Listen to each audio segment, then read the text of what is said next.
1974 সালে আমি আর আমার বড় বোন জেরিনা আসগর দুজনে মিলে আমার বাবা বাড়ির নিচতলায়, তখন আমার বিয়ে হয় নাই, আমরা একসাথে দুজনে মিলে পার্লার করেছিলাম। আমি ওখানে ট্রেনিং দিতাম। তারপর আমার খুব ইচ্ছে ছিল যে আমি পরবর্তীতে ট্রেনিং দিব, কেননা তখন কোনো মেয়ে পাওয়া যেত না, কাজের জন্য অনেক প্রেশার হতো কাজ করতে আমাদের। তাই আমি ভাবছিলাম যে যদি কিছু মেয়েদের শিখাই তাহলে মেয়েরা স্বাবলম্বী হবে, এই পথে এগিয়ে আসবে। আমি আমার বিয়ের পর সিদ্ধান্ত নিলাম যে একটা ট্রেনিং সেন্টার করব। আমি আমার হাজব্যান্ডকে বললাম, তুমি আমাকে হেল্প করো, আমি একটা ট্রেনিং সেন্টার করতে চাই যার জন্য মেয়েরা ঘর থেকে বেরিয়ে বাইরে এসে কাজ করতে পারে, স্বাবলম্বী হতে পারে। তখনকার দিনের মেয়েরা চাকরি করতে পারতো না, ঘরে বসে থাকতো, আর কোনো কিছু করতেই পারতো না, কোনো অ্যালাউই ছিল না। আমরা বহুত কষ্ট করে এই কাজগুলো করেছি। তখন আমি আমার পরিবারটা যে সাংস্কৃতিক মনা, আমার শ্বশুরবাড়ির মানুষরাও সাংস্কৃতিক মনা, তারা সবাই আমাকে অনেক সাপোর্ট করেছে এবং আমার শ্বশুরবাড়ির প্রতিটা মানুষ আমাকে সাপোর্ট দিয়েছে। এবং এই সাপোর্ট, সবার সাপোর্ট না পেলে আমি গীতিবিল্লা আজকে এখানে হতে পারতাম না। এবং জনগণের সাপোর্টও পেয়েছি, পাড়াপড়শির সাপোর্টও পেয়েছি, আত্মীয় স্বজন বন্ধুবান্ধব সবাই আমাকে সাপোর্ট করেছে এই কাজগুলোর জন্য। এখনও করছে, এখনও ওরা আসছে, ওরা না আসলে তো আমি চলতেই পারতাম না। এখনও ট্রেনিং করায়।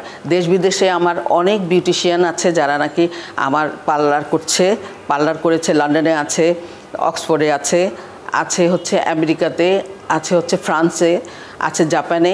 এরা আমার সব স্টুডেন্ট, সবার সাথে আমার যোগাযোগ আছে। তাদের যখন নতুন কিছু আসে তারা আমার সাথে যোগাযোগ করে আমার নতুন কিছু শিখে নেয়। তারা সবসময় আমার যোগাযোগ রাখছে।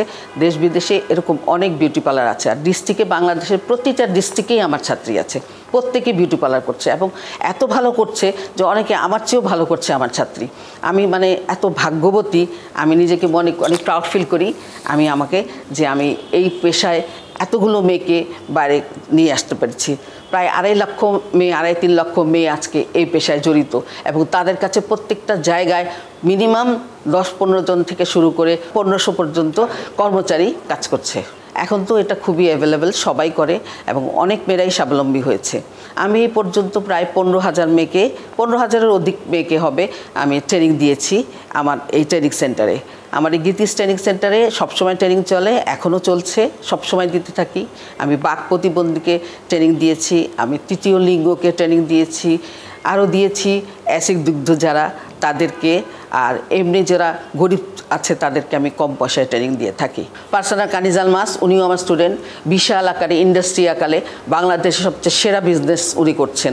ওনার 12টা আউটলেট এবং খুব ভালোভাবে প্রত্যেকটা চালাচ্ছেন। তো এগুলো সব আমার গর্ব। আমি মনে করি আমার ছাত্রীরা এত বড় হয়েছে এবং ভালো বিজনেস করছে, এর চেয়ে পাওয়া আমার আর কিছু থাকতে পারে না।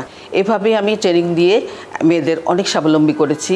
আমি সবসময় ওদের বলি যে একটা ঘরের পাশে ছোট্ট একটি জায়গায় তোমরা যদি একটি চেয়ার দিয়ে, তোমরা একটা আয়না লাগিয়ে যদি কাজ করতে পারো তাহলে তোমাদের নিজেরা স্বাবলম্বী হবে এবং পাশাপাশি হাজব্যান্ডকে একটু হেল্প করা হবে।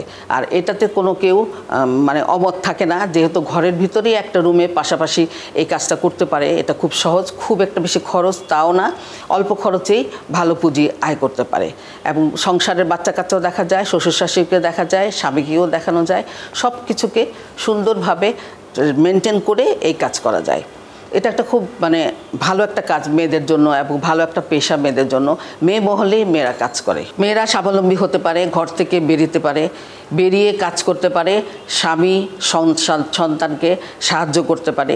এই পেশায় যেভাবে আসবে সেভাবে এসে ঘরের পাশাপাশি যে কাজগুলো করবে সেই কাজগুলিতে তারা নিজের শখ আহ্লাদ পূরণ করতে পারবে, দেশ বিদেশে যেতে পারবে। আজকাল অনেক সুবিধা হয়েছে, আমাদের সময় এত সুবিধা ছিল না, শুধু একটাই ট্রেনিং সেন্টার ছিল আমার। এখন অনেক ট্রেনিং যা হয়, দেশ বিদেশ থেকে লোক এসে ট্রেনিং দেয়, সবাই ইন্ডিয়া যেয়ে ট্রেনিং নিচ্ছে, বিভিন্ন দেশে গিয়ে, ব্যাংককে গিয়ে ট্রেনিং নিচ্ছে, বিভিন্ন দেশে গিয়ে ওরা ট্রেনিং নিতে পারছে। অনেক রকম সুবিধা এখন আছে। আর এই পেশাটা এখন অনেক বড় হয়ে আসছে এবং আমি মনে করি অনেক পেশার থেকে মহিলারা এই পেশাতেই সবাই এগিয়ে আসছে এবং এতে আমি অনেক খুশি। এবং আমি চেয়েছিলাম, যা আল্লাহ আমার সমস্ত আশা পূরণ করেছে, যে আমি চেয়েছিলাম যে ঘর থেকে মেয়েদের বের করব এবং বের করে একটা চেয়ার দিয়ে বসিয়ে 20টা চেয়ার যেন তারা ব্যবহার করতে পারে। ঠিক তাই হয়েছে। সবাই ছোট একটা পার্লার করে, তারপর একটু বড় মিডিয়াম করে, তারপর বড় আকারে করে। বেশ বড় আকারে আজকাল অনেকেই অনেক বড় আকারে করছে এবং ভালো চলে বলেই বড় আকারে করতে পারছে। এটাই হচ্ছে একটা বড় কথা যে মেয়েরা বেরিয়ে আসছে, মেয়েরা কাজ করছে এবং স্বাবলম্বী হচ্ছে। অনেকেই মনে করেন এই পেশাতে আসলে অনেক খরচ, আসলে তা না। আপনি যদি চান অল্প পেশা মানে খরচে করতে চান, তাহলে আপনার বাড়ির পাশাপাশি বা বাড়ির মধ্যে যদি কোনো রুম থাকে সেখানে একটা আয়না লাগিয়ে, দুটো চেয়ার দিয়ে, একটা ফেশিয়াল বেড, একটা শ্যাম্পু বেড দিয়ে করতে পারেন। সেটা খুব বেশি হলে 40 থেকে 50,000 টাকা ব্যয় করতে হবে। এই 50,000 টাকা আপনাকে উঠতে 1 মাসও সময় লাগবে না। তাহলে আপনি বিভিন্ন প্রতিষ্ঠানে, বিভিন্ন ব্যাংকে নারীদের বিভিন্নভাবে লোন দিচ্ছে, আপনি চাইলে একটা লোন উঠিয়ে সেটা দিয়েও শুরু করতে পারেন। তারপর লোনটা আস্তে আস্তে শোধ করে দিবেন, পার্লারটা আপনার নিজের হয়ে যাবে এবং আপনার সম্পূর্ণ আর্নিংটা নিজেরই থাকবে।